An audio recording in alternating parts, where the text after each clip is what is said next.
Hello everyone, my name is Elijah David, minister of the 12th Hour Apostolic Sabbatarian Congregation outside the 12th Hour. And the Liberty, Texas today is June 8, 2013, already Simeon 30, 2017. We will start our fourth service today on this Sabbath day with a song entitled, I Know Who Holds Tomorrow.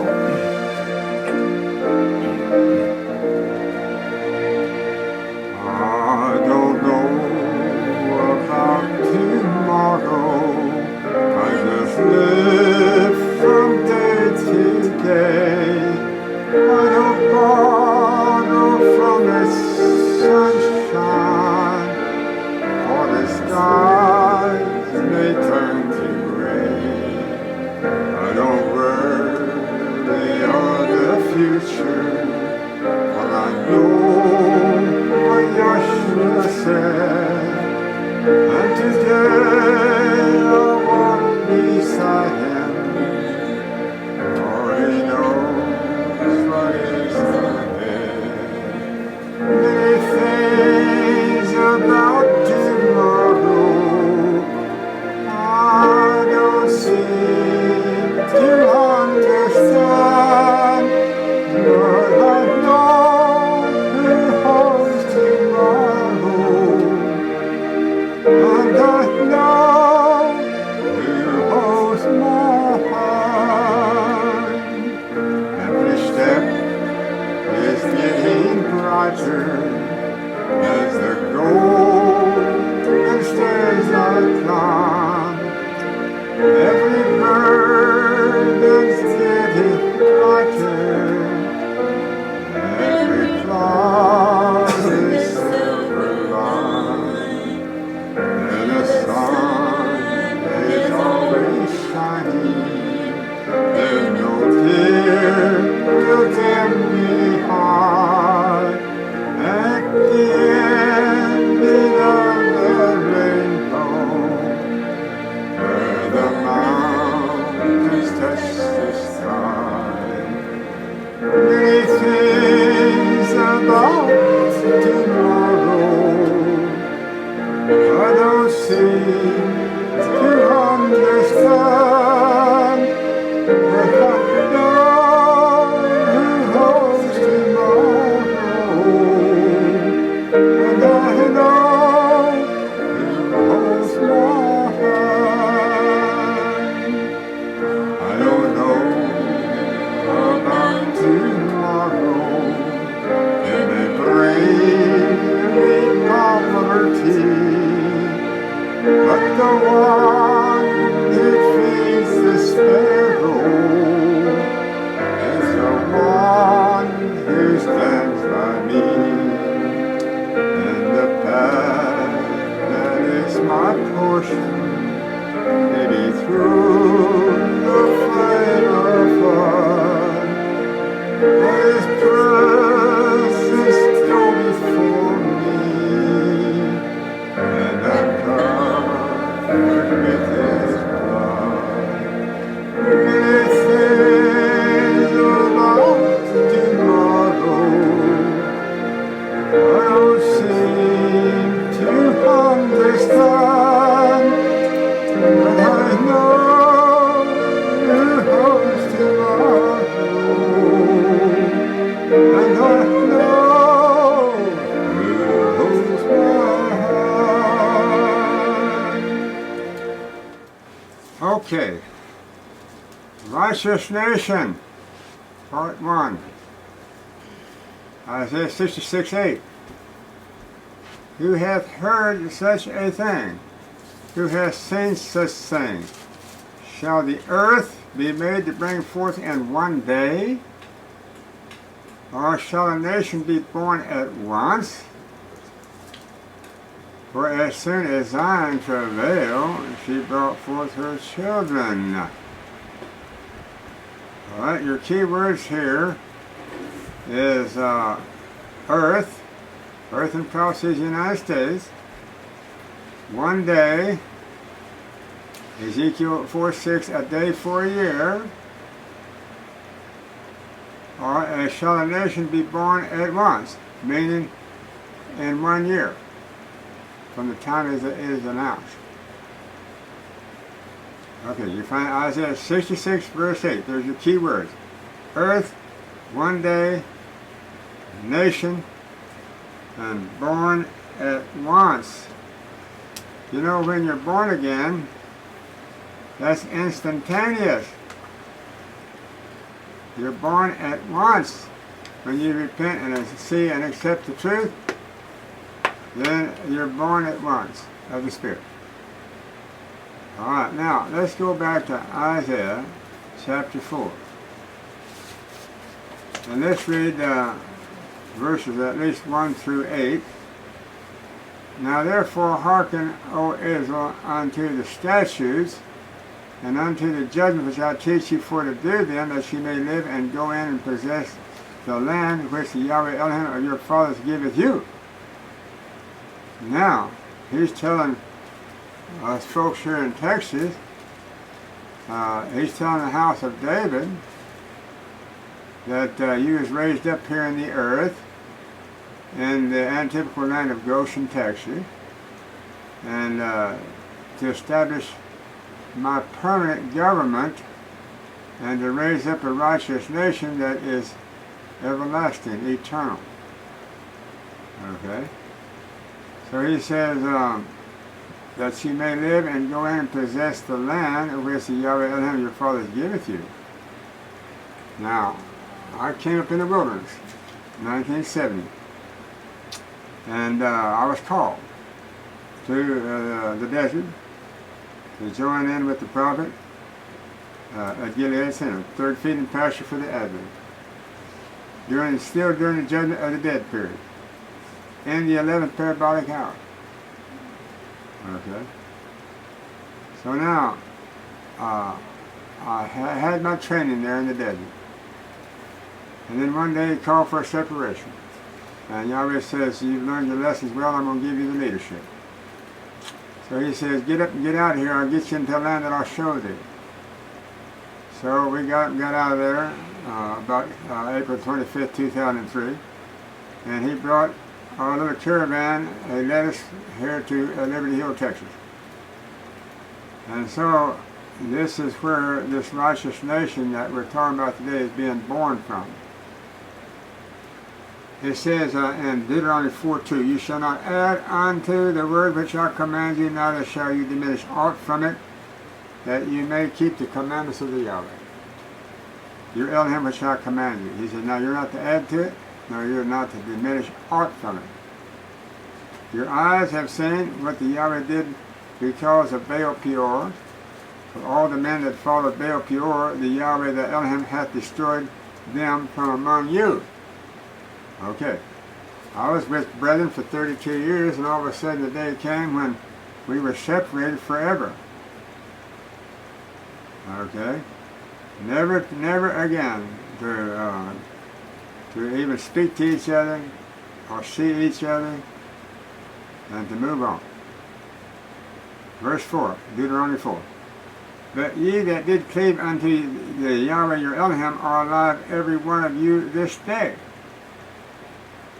So, when I went through my first separation in the sinful kingdom at Kermit, I cleaved unto the Yahweh. I cleaved unto His Son. And I'm still alive this very day to tell about it.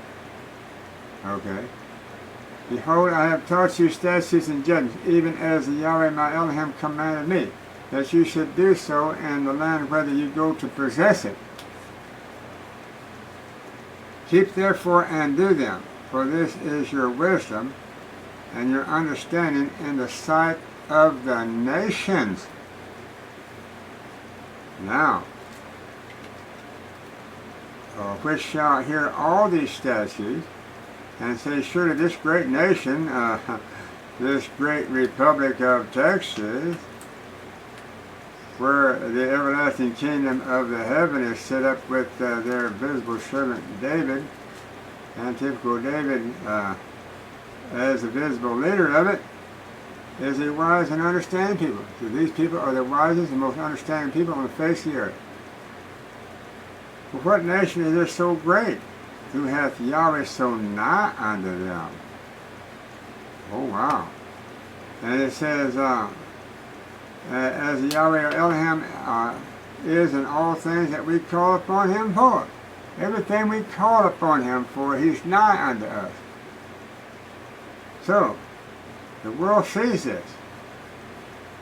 I'll read that verse 6 again. Keep therefore and do them, for this is your wisdom and your understanding in the sight of the nations, which shall hear all these statutes. So all the nations are going to have to hear all these statutes. Whether they like it or not, they're going to hear them. And it says, surely this great nation is a wise and understanding people. For what nation is it so great who hath Elohim so nigh unto them, as Yahweh Elohim is in all things that we call upon him for? And what nation is it so great that has statutes and judgments so righteous as all this law, which I set before you this day? Now, in Deuteronomy 6:24 and 25, let's read it. It says that, and the Yahweh commanded us to do all these statutes to fear the Yahweh Elohim for our good always, that he might preserve us alive as it is at this day. And it shall be our righteousness, if we observe to do all these commandments before the Yahweh Elohim as he hath commanded us. Now he's commanded us to do all the necessary ordinances, like the Yahshua supper, once a year, the washing of the feet, the emblems and the wine, commemorating his death, once a year. We are commanded to perform our vows daily, the 3rd hour and the 9th hour of the day. And when you realize what blessings there is in doing that, you will strive with all your heart to make sure you set those hours aside, because it's at those hours that you have healing, if you need healing. The pool of Bethesda, troubled waters. The man laying there for 38 years, a paraplegic. No one helped him into the waters. The waters were troubled at the sacred hours of the day, at the 3rd hour and the 9th hour of the day.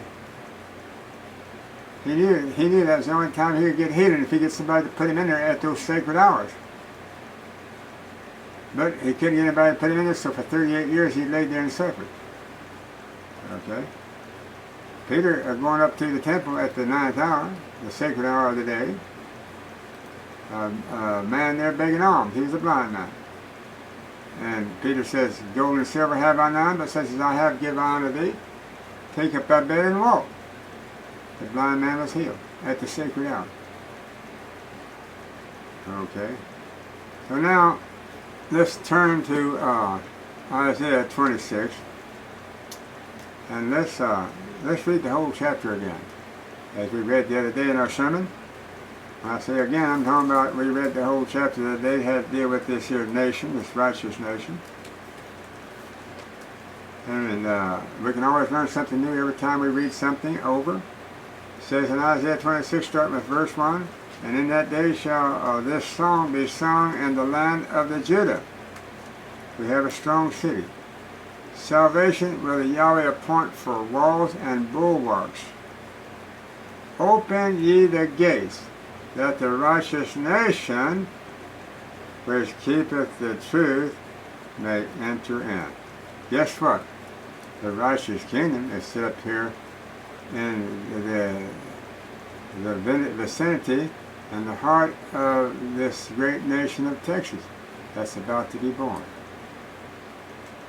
And so when it says righteous nation, it's talking about the whole state of Texas, as it's being called by the United States, for they have captured it by a joint resolution of Congress, which is illegal and unconstitutional, but nevertheless it happened. And so Texas is actually under captive nation status to the United States. But it says, as soon as Zion travails, she brings forth her children. Now, quickly, let's turn to Isaiah 66, and let's read that. Isaiah 6:6-8. Who hath heard such a thing? Who hath seen such a thing? Shall the earth be made to bring forth in one day? or shall a nation be born at once? For as soon as Zion travailed, she brought forth her children. Now as soon as this Zion here, Mount Zion 12 prevailed, as soon as she is seen with the 144,000, with Yahshua in their midst, that's how soon this righteous nation of Texas is going to come forth. Now, I'm talking about this nation of Texas. All right, now, let's go back to Isaiah 26. So it says, verse 3, Thou wilt keep him in perfect peace, whose mind is stayed on thee, because he trusteth in thee. Trust you in the Yahweh forever, for the Yahweh Elohim is with the everlasting strength. For he bringeth down them that dwell on high, the lofty city. He layeth it low even unto the ground. He brings it even unto the dust. He's talking about this here unholy city that wouldn't give up for idolatry. He's talking about the Adventist church collectively from 1844 clip 2002. Okay. For the foot shall tread it down, even the feet of the poor, and the steps of the needy. For the way of the just is uprightness. Thou most upright dost weigh the path of the just. Yea, in the way of thy judgments, O Yahweh, have we waited for thee. For the desire of our soul is unto thy name, and unto the remembrance of thee. With my soul have I desired thee in the night. Yea, with my spirit within me will I seek thee early. For when thy judgments are in the earth, the United States, and more centered on Texas now.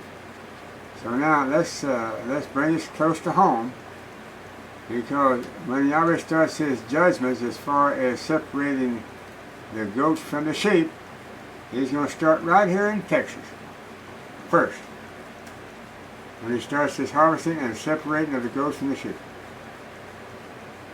So when thy judgments are in Texas, in the earth, the United States proper, geographical location for the earth is the Western Hemisphere, called the United States proper. When my judgments are in the heart of the earth, Texas, the inhabitants of the world will learn righteousness. Everything outside around Texas, from there on, all the 50 states, or the 49 states that are left here in the United States, starting with them, because it says this truth, when it starts flowing, this Ezekiel River, it flows east from where it starts. Well, if it flows here from Liberty Hill, Texas, which has already been flowing, well, it's going to go, it's got to go. Actually, what's going to happen is, we're going to start on the west coast, and we're going to start from California. We're going to go across this land, 3,000 miles of this land of the United States. Okay, so that's where the judgments are going to go from Texas. He's going to bring forth the purified people. He's going to purge all the wicked out of the land of Texas. He's going to set up Texas as a virtual paradise here in the Western Hemisphere. It's going to be a contemporary with the Garden of Eden. He's going to set up the river of life right here, starting right here. Read Ezekiel 47. It says so. Okay. And he's just going to start his judgments here in the earth. Their judgments are literally falling on the United States, even as we speak. I'm talking about the calamities, the mass destruction on every hand, the loss of human life indiscriminately. You never know where it's going to strike next. You got all that going on. But when these judgments are in the land for the separating the souls of men, some for eternal damnation and some for eternal life, then that's whenever he starts actually preparing for the bring forth the harvest of the earth. It's when he starts this destruction of human lives as far as determining for eternity or eternal hell. Okay, now, as we continue on here in Isaiah 26, it says that, I've already read it to you, verse 9, with my soul have I desired thee in the night, yea, with my spirit within me will I seek thee early. Now this is fast forwarded to now, and so it says, when thy judgments are in the earth, the inhabitants of the world will learn righteousness. So the judgment starts falling on the United States first. This is where the great time of trouble starts. And as the beast has its headquarters here in Washington, D.C., and the UN in New York, that's where the beast's headquarters is at, on the East Coast. And this is where the focal point is going to be on the world as far as starting judgment. Because this woman, Mystery Babylon, is judged first. The beast is judged right along with her. They're judged. That's why you have to start your judgment here in the United States. Because you got to judge the head of this trouble. And as soon as they're judged and taken out of the way, then he's going to invite everybody that's left of the citizens of the land to come and join the kingdom voluntarily. And if they don't, well, then they're going to have plagues and judgment fall on them as well. Okay. So it says in verse 10, let favor be showed unto the wicked, yet will he not learn righteousness. In the land of uprightness will he deal unjustly, and will not behold the majesty of the Yahshua. When Yahshua appears here in Texas to take the reins in his own hands visibly with the 144,000, when they see all this, he says, let favor be shown to the wicked. Let them be able to see all this. Yet will he not learn righteousness. Why? Because it's too late to be taught the sanctuary system and how to follow the blood system through the sanctuary to get his sins taken care of.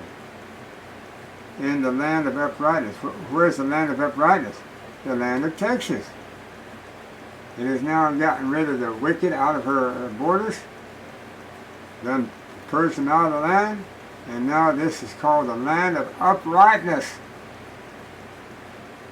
This will be the first one called the land of uprightness.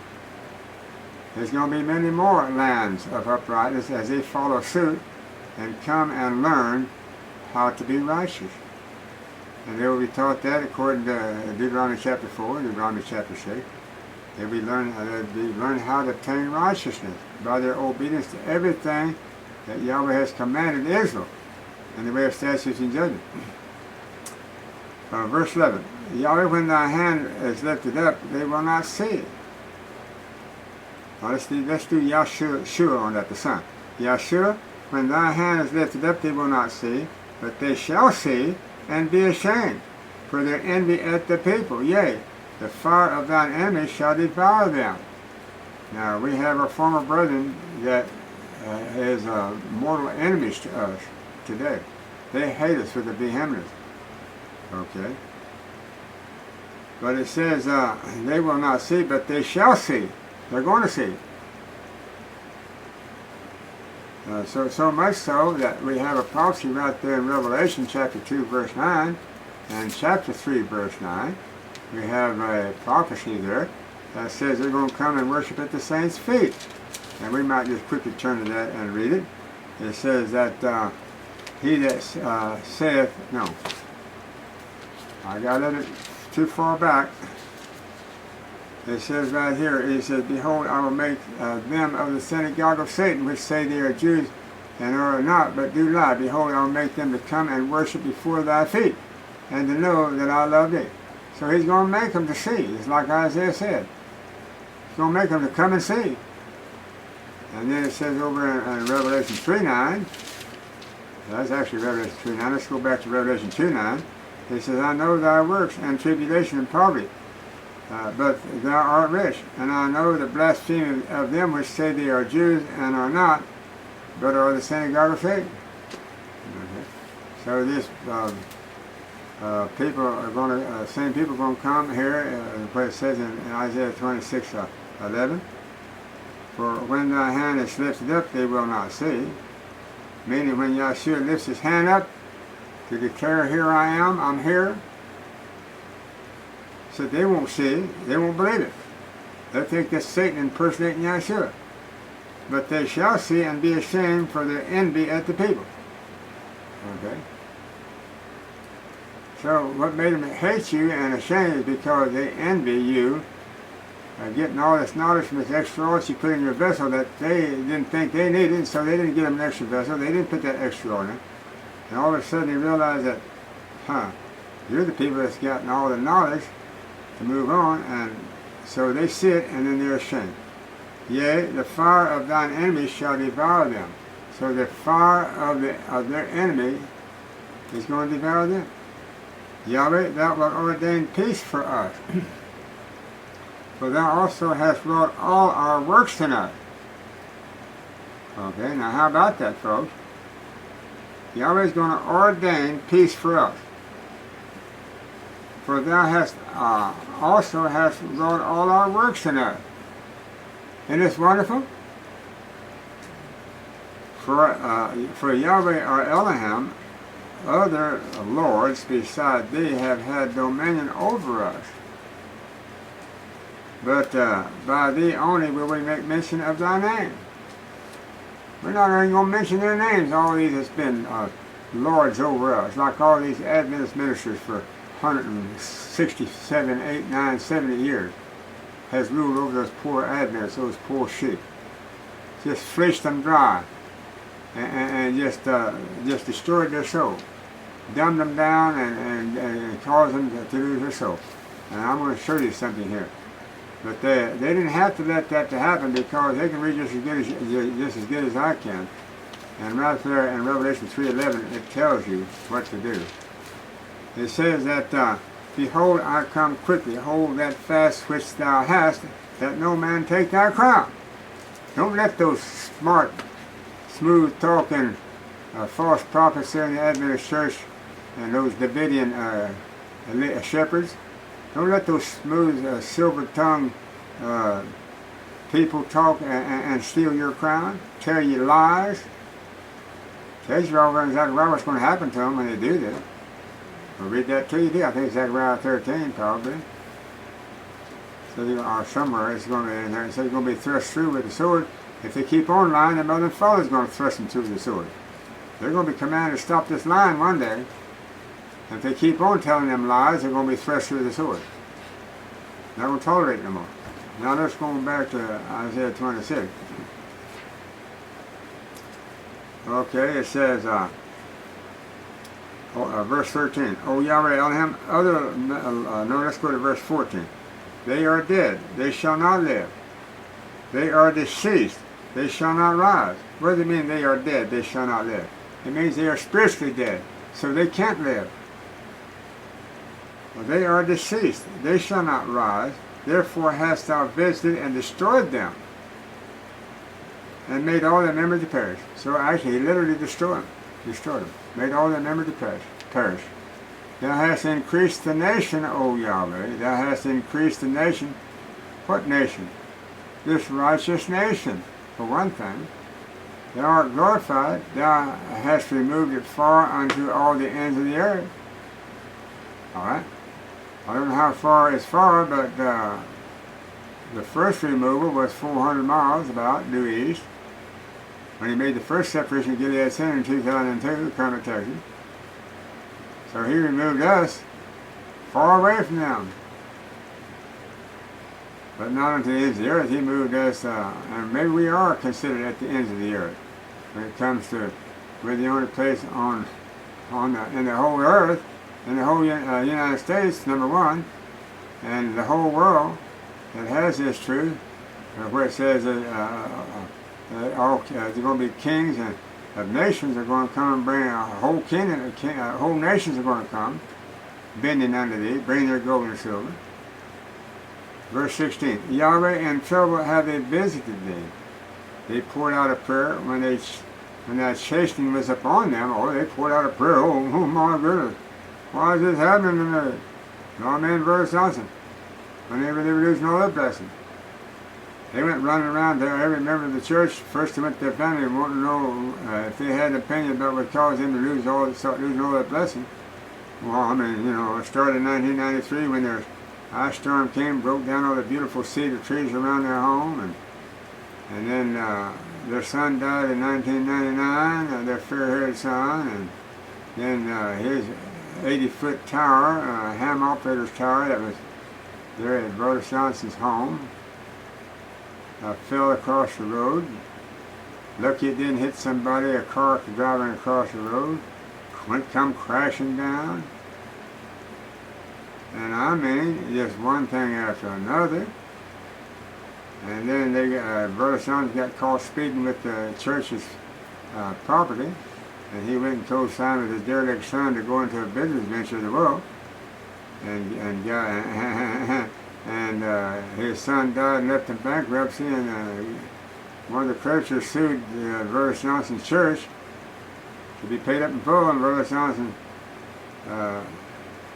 was told that if he didn't do it, he's going to lose all the church's property, his own home, his cars, and everything else. And so he come and got me to rescue him, and I was able to do it with the knowledge I had.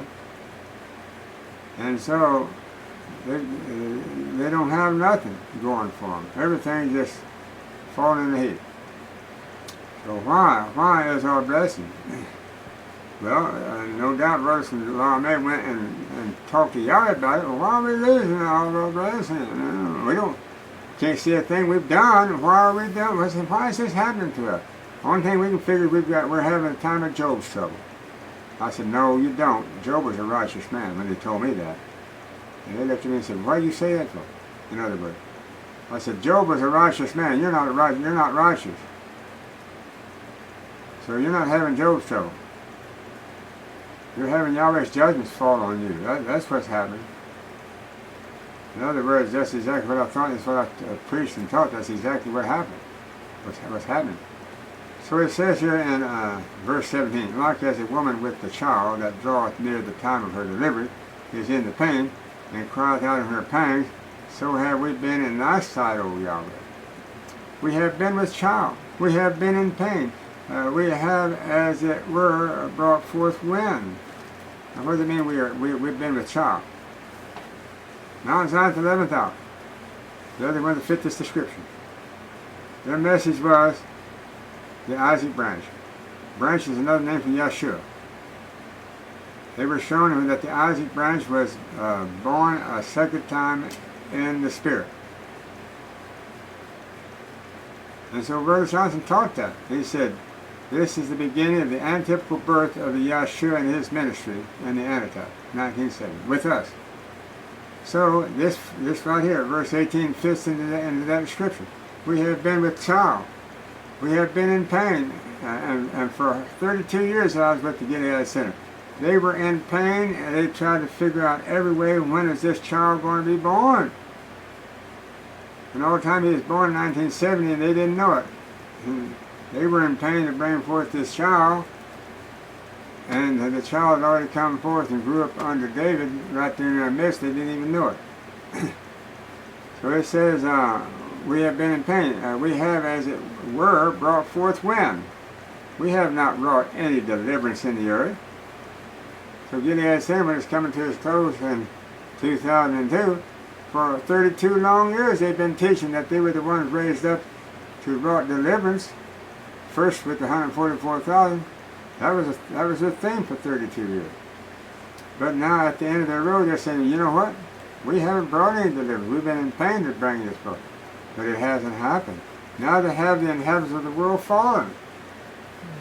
So they said, you know, Brother John started in 1974, got his track over. He said, Kingdom 74.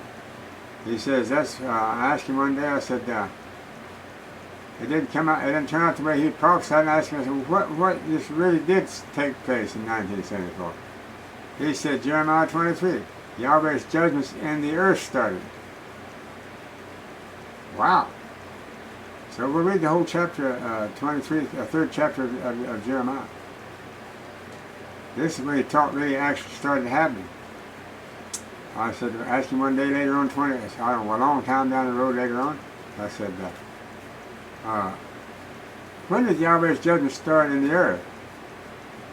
No, I said, what's going on right now in prophecy? I said, what about Jeremiah 23 about Yahweh's judgments in the earth? I said, when does that begin? He said, well, it already has been. It's been ongoing for a long time, for over 20 years. It's been ongoing. I said, well, what does it mean? Where does it start at? He said, it's just going on everywhere. That's not an answer. You know, I didn't know any more after he told me that than I did before. So it says in verse 19, thy dead men shall live together, with my dead body shall they arise. Awake and sing, ye that dwell in the depth. For thy dew is as the dew of the earth, and the earth shall cast out the dead. Oh, wow. Earth and prophecy of the United States, remember. And keep in mind that Texas is the heart of the earth. And this is something new that we need to consider. Texas is the heart of the earth. Yahshua was in the heart of the earth for 3 days and 3 nights. That's in Scripture. Whenever they took him captive on the night of Gethsemane, after he had his last supper with the disciples, they took him captive at midnight. It says he was in the heart of the earth for 3 days and 3 nights. In other words, he was in the hands of man. He was at their disposal. Whatever they wanted to do to him, they were at liberty to do, and they did. They put him to death during that 3 days and 3 nights that he was in the heart of the earth. Okay? So now it says that they are, again, it says the earth is going to cast out her dead. Well, the heart of the earth in Texas in the United States is Texas. This is where Yahshua has his Mount Zion 12th hour set up. This is where his presence is at. This is where he is starting to execute judgment and justice in the earth, United States proper, from right here. It says in verse 20, come, my people, enter thou into thy chambers, and shut thy doors about thee, hide thyself as it were for a little moment, until the indignation be overpassed. Okay, folks, come into the ark of safety. Come into this everlasting kingdom of David. Come into this here antipodal ark of the Noah that is set up for you today. And this is where you're going to be hidden until the indignation be overpassed. Now, for more confirmation on this, let's just go to Isaiah chapter 4. Fits right to it. It says, and in that day, verse 1, 7 women shall take the hold of one man, saying, we will eat our own bread and wear our own apparel. Only let us be called by thy name to take away our reproach. In that day, what day? That's in the 12th hour. That's the hour we're in right now. Shall the branch of the Yahweh be beautiful and glorious? What's the branch of the Yahweh? Jeremiah 23:5 says, in that day a righteous branch is going to go up to David, to the house of David. It said he's going to execute, and a king shall reign and prosper, which is antipodal David, and he shall execute judgment and justice in the earth and prosper the United States. Now look at this right here, Isaiah 4:2. In that day shall the branch of that's the arm of the Yahweh, Isaiah 59, I believe it says, no, Isaiah 53, verse 1. Whom shall the arm of the Yahweh be revealed unto? Okay. The arm of Yahweh is his kingdom, his battle axe. Jeremiah 51:19 and 20. It's the house of David, the tribe of Judah. That's his arm. That's his battle axe. That's his weapons of war. And he, with thee, us, he's going to thresh the nations with us.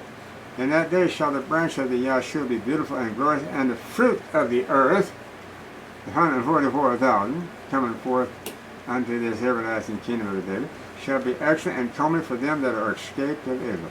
Go read Isaiah 66, verse 16 through 20 for this escaped of Israel. That's your 144,000, the ones, the first fruits of the first fruits harvest. And it shall come to pass that he that is left in Zion, this is Isaiah 4, verse 3, and he that remaineth in Jerusalem shall be called holy, even every one that is written among the living in the Jerusalem. When Yahshua, the Son, shall have washed away the filth of the daughters of Zion. And how does he do that? By his own blood. That's the only thing you can wash away the filth with, his blood. And shall have purged the blood of Jerusalem, there it is right there, from the midst thereof by the spirit of the judgment and by the spirit of the burning. Okay? And the Yahshua, this is Yahshua now, will create upon every dwelling place of the Mount Zion, and upon her assemblies a cloud, and smoke by the day, and the shine of a flaming fire by the night, for upon all the glory shall be a defense. Now, that's why did I say Yahshua did this? Because Yahshua was that rock in the cloud that led Moses and the children of Israel out of Egypt. He was that pillar of fire by night, and he was that canopy and the cloud by day, and he's the one that led them, and he created upon every dwelling place that came out of Egypt. They're in the wilderness. He said of the Mount Zion, and that was called the Mount Zion back then as well, because there's a remnant in there that was to come forth to represent the purified church one day at the end of a 40-year sojourn in the wilderness, but nevertheless it happened. And upon her assemblies a cloud and a smoke by day, and the shine of a flaming fire by night, for upon all the glory shall be a defense. So Yahshua did it in the type when he brought them out of Egypt. And that same cloud that he created over them in the wilderness, that same cloud is going to cover us today, right here in Texas. The righteous people right here. All right.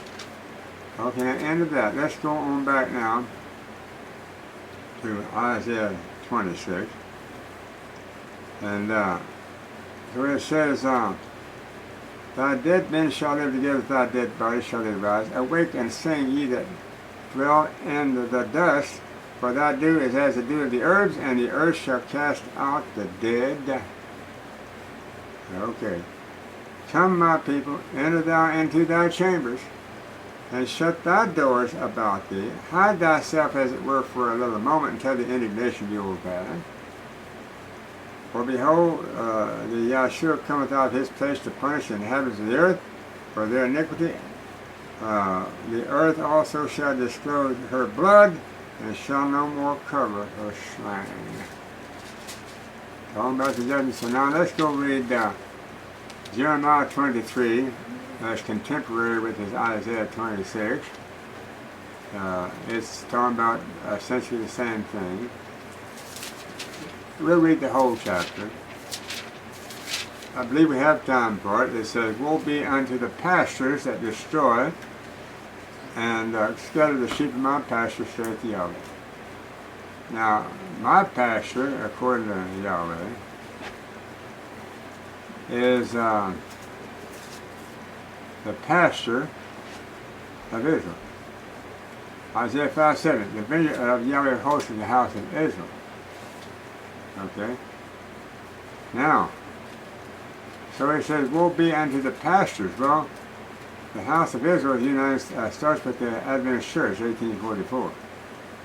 There were 3 feeding pastures for Laodicea.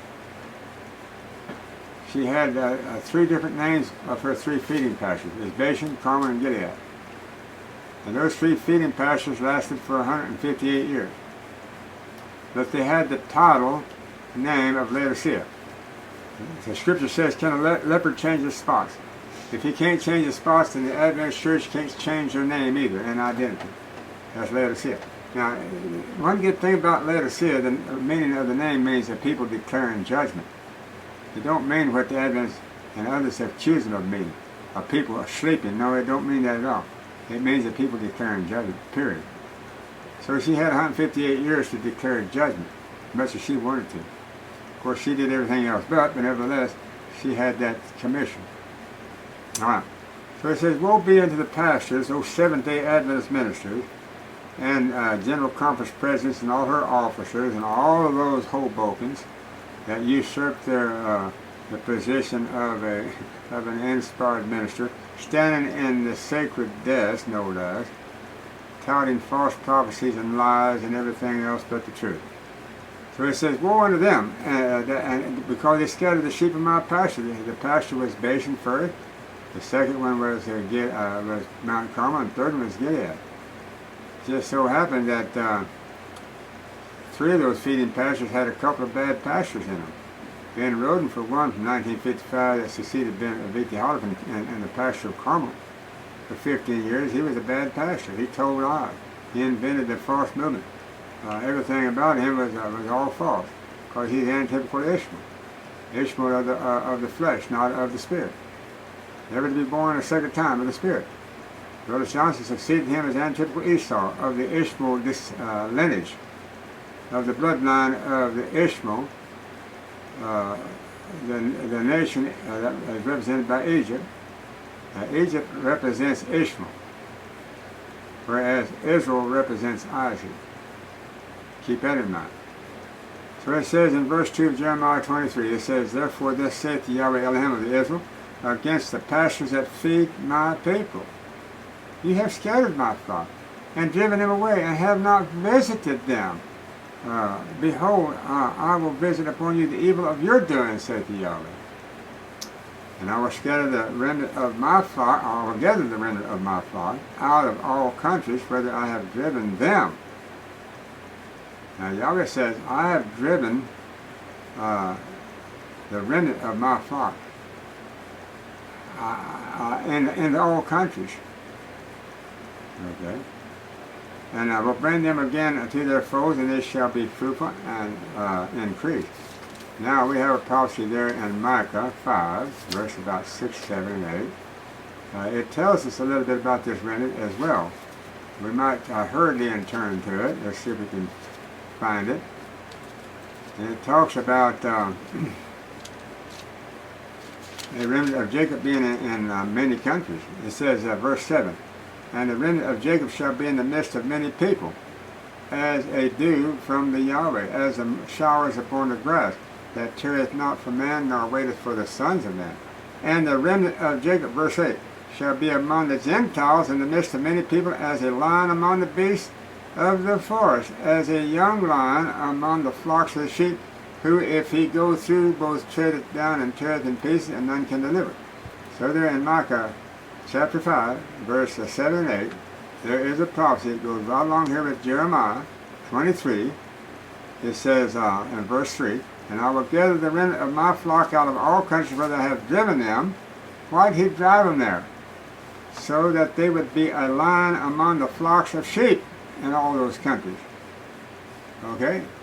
In other words, that they would be the true ministers in all those lands, and where all my flocks are all over the world. He said, I'm going to drive my remnant among them, and they would be the true ministers. Okay? And in Jeremiah 23:4, and I will set up shepherds over them, which shall feed them, and they shall fear no more, nor be dismayed, neither shall they be lacking, saith the Yahweh. Behold, the days come, saith the Yahweh, that I will raise unto David a righteous branch, meaning a purified Israel. 144,000 is this righteous branch. That is guaranteed in prophecy. Two things Yahweh cannot lie. That's an oath and a promise. He has sworn by an oath and a promise that this will take place, and it will take place. He says that I will raise unto David a righteous branch, and a king shall reign and prosper. This a king is your visible king, Elijah David, speaking to you right now, and shall execute judgment and justice in the earth. It's going to be given unto us right here at where we're at. We're going, once we become purified and completely 100%, and we stand with 144,000 upon Mount Zion on that antithetical day of Pentecost, when the outpouring of the Holy Spirit takes place, that's when we'll be able then to execute judgment and justice in the earth. Only, not before, only after the antithetical day of Pentecost, when we are thoroughly empowered with all power of the Spirit, then we'll be able to do this. But we have to be completely sanctified, purified, and made white. We have to be without no sin on our record. We have to be completely shut in. We have to be a people that cannot sin anymore. That's the place we got to come to. This is when we'll be able to do this here in Jeremiah 23, 5. It says in verse 6, in his days Judah shall be saved. Judah is your lawgiver. Judah is the house of David. And Israel, the 10 tribes, shall dwell safely. And this is his name. Where this is talking about Yahshua's name. Or this here, this king that he raised up to execute judgment and justice in the earth. This could be his name as well. And this shall be his name, antitypical David, whereby he shall be called the Yahshua, or righteousness, contemporary with Yahshua himself. Now Yahshua is actually the one that's here reigning with David, invisible, and he's the one that through his power is executing all these judgments through his office and through his servant David. So actually, this whole righteous branch, including 144,000, with antitypical David in charge of it, is going to be called the Yahshua, or righteousness. That's their new name. That's one of their new names. Therefore, behold, the days come, saith Yahshua, that they shall no more say, the Yahshua liveth, which brought up the children of Israel out of the land of Egypt. Keep that in mind. That it was Yahshua that actually was authorized by the Father to come down to this earth in that pillar, that cloud, and to orchestrate the deliverance of Israel out of Egypt. The first Exodus. Now we have a second Exodus pointed out there in Isaiah 11:16, and it's going to be an antitypical Exodus, and it's going to be the same Yahshua leading this Exodus, and he's here on the scene right now, getting it all set up. Okay, but the Yahshua liveth, which brought up and which led the seed of the house of Israel out of the north country, and from all countries whither I had driven them, and they shall dwell in their own land. Okay, now judgment falls on the false prophet. We've got about 5 minutes to talk about this. Verse 9, Jeremiah 23. Mine heart within me is broken because of the prophets. All my bones shake. I am like a drunken man, and like a man whom wine hath overcome. Because of the Yahshua, and because of the words of his holiness. Okay, because of the Yahweh the Father, and because of the words of his holiness, which is Yahshua his Son. For the land is full of the idolaters. For because of the swearing the land mourneth, the pleasant places of the wilderness are dried up, and their course is evil, and their force is not right. For both prophet and priest are profane. Yea, in my house have I found their wickedness, saith Yahweh. Wherefore their ways shall be unto me as slippery ways in the darkness. They shall be driven on and fall therein, for I will bring evil upon them, even the year of their visitation, saith the Yahweh. And I have seen folly in the prophets of Samaria. Okay, that's in the 10 tribes now. Up in Samaria is in the north part. That's where the 10 tribes went when they separated from the 2 tribes, Judah and Benjamin in the south, back in their day. For they prophesied in Baal and caused my people of the 10 tribes in the north, Israel, to err. I have seen also in the prophets of Jerusalem, this is the capital of Judah. This is the house of David now, and a horrible thing. They commit adultery and walk in lies. They strengthen also the hands of evildoers. Yeah, when Judah had evil kings sitting upon the throne, they did these things. We've had evil kings sitting upon the throne of David in our day. We had one, more notably, Ben Roden, that had himself crowned King David on the day of Pentecost, 1970, at his headquarters. Yes, we know all about these evil kings sitting upon the throne of David. And then Brother Johnson succeeded him to sit upon that throne of David. Even though he didn't announce it that way, nevertheless, he could escape it. He succeeded Ben Roden. And there's only one place that he could sit on, and that was at the throne of David. And he defiled it, but nevertheless he sat upon it. Okay, it says that none shall return. They strengthen also the hands of evildoers, that none doth return from his wickedness. They are all of them unto me as Sodom, and the inhabitants thereof as Gomorrah. Therefore thus saith the Yahweh of hosts. He says, concerning the prophets, behold, I will feed them with the wormwood, and make them drink the water of the gall, For from the prophets of the Jerusalem in profaneness gone forth into all the land, thus saith Yahweh of the hosts, hearken not unto the words of the prophets that prophesy unto you, for they make you vain. They speak a vision of their own heart, and not out of the mouth of the Yahweh. They say still unto them that despise me, Yahweh hath said, you shall have peace. And they say unto every one that walketh after the imagination of his own heart, no evil shall come upon you. That's exactly what the theme of Gilead said, right up to the very day that they were cut off. But we're built in. Yahweh can't do it with us. We're in prophecy. We're the last ones to carry this thing on through the end. We will triumph. We may be feeble and defective and appear about to fall, but no, we're not going to fall. Just right said so. Said we were going to stand. We were going to make it. So they depended upon that. They understood it wrong, and so it cost them. For who hath stood in the counsel of the Yahweh, and hath perceived and heard his word? Who hath marked his word and heard it? Behold, a whirlwind of the Yahweh is gone forth in fury, even a grievous whirlwind. It shall fall grievously upon the head of the wicked. In another place here in Jeremiah it says he's going to raise up the whirlwinds from the coast of the earth, the United States, from both sides, and he's going to go across this land and destroy everybody in it. So there's going to be such a few people left that a child can write their name. Okay. So it says, for the anger of the Yahweh shall not return until he have executed, until he have performed the thoughts of his heart. In the latter days ye shall consider it perfectly. And this, we're considering it and understand it right now as much as we can, anybody possibly can.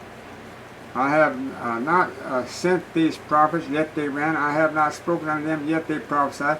But if they had stood in my counsel and had caused my people to hear my words, then they should have turned them from their evil way, and from the evil of their doing.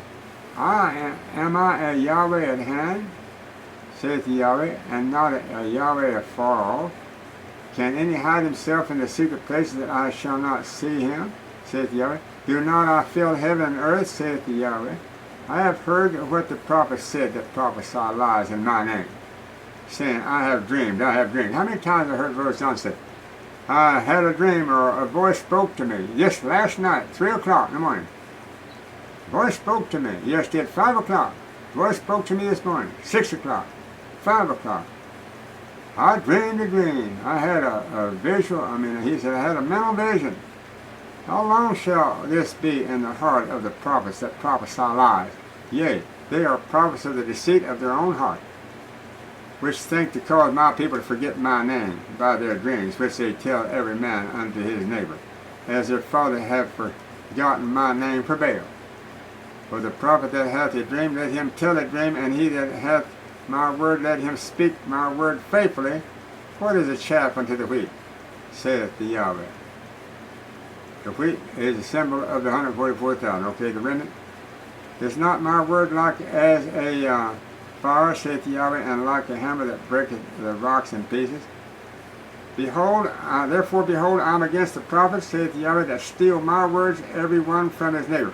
Behold, I am against the prophets, saith Yahweh, that use their tongue and say, he saith. Behold, I am against them that prophesy false dreams, saith Yahweh, and do tell them, and cause my people to err by their lies and by their lightness. Yet I sent them not, nor commanded them, therefore they shall not profit this people at all, saith Yahweh. This brings the close of our study. This hour you can contact us at the 11th hour. Call at the 11th on our audio archive. We'll close this service down with a song entitled A Shelter in the Time of Storm. Rock in him we hide, a shelter in the time of storm. Secure whatever ill betide, a shelter in the time of storm. Oh, Yahweh is a rock in a weary land, a weary land, a weary land. Oh, Yahweh is a rock in a weary land, a shelter in the time storm. A shade by day, defense by night, a shelter in the time of storm. No fears along, no fears of fright, a shelter in the time of storm. Oh, Yahweh is a rock in a weary land, a weary land, a weary land. Oh, Yahweh is a rock in a weary land, shelter in the time of storm. The raging storms may round us beat, a shelter in the time of storm. Will never lead our safe retreat, a shelter in the time of storm. Oh, Yahweh is a rock in a weary land.